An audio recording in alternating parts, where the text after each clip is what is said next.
Pendant longtemps, la France faisait figure d'exemple. En 2019, chaque heure travaillée chez nous générait environ 60 € de produit intérieur brut. C'était 15% de plus que la moyenne européenne d'après Eurostat. Cette productivité élevée compensait un temps de travail plus court. Mais cet avant, malheureusement, s'est effondré. Depuis 10 ans, la productivité du travail en France stagne, voire recule. Sur la période 2015-2025, d'après l'OCDE, on est les avant-derniers. On a perdu 1% de productivité. Quand l'Irlande, on l'a vu déjà, a augmenté de 27%, la Corée du Sud de 14% et les États-Unis de 11%.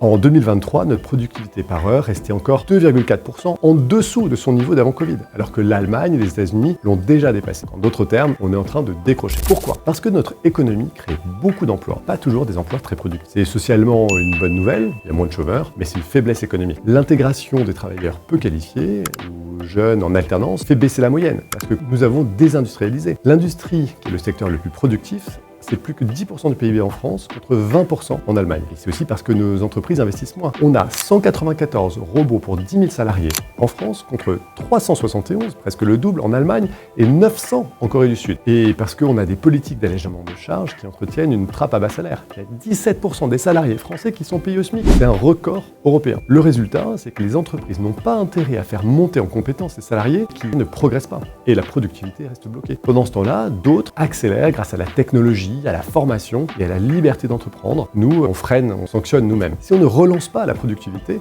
on condamne notre pouvoir d'achat, on condamne notre compétitivité et même nos finances publiques. Donc la France doit redevenir un pays qui invente, un pays qui forme, pas un pays qui subventionne la stagnation. Et vous, qu'est-ce que vous en pensez? Est-ce qu'on a encore le courage de produire mieux plutôt que de toujours dépenser plus? Dites-le moi en commentaire et abonnez-vous si vous voulez qu'on poursuive cette série.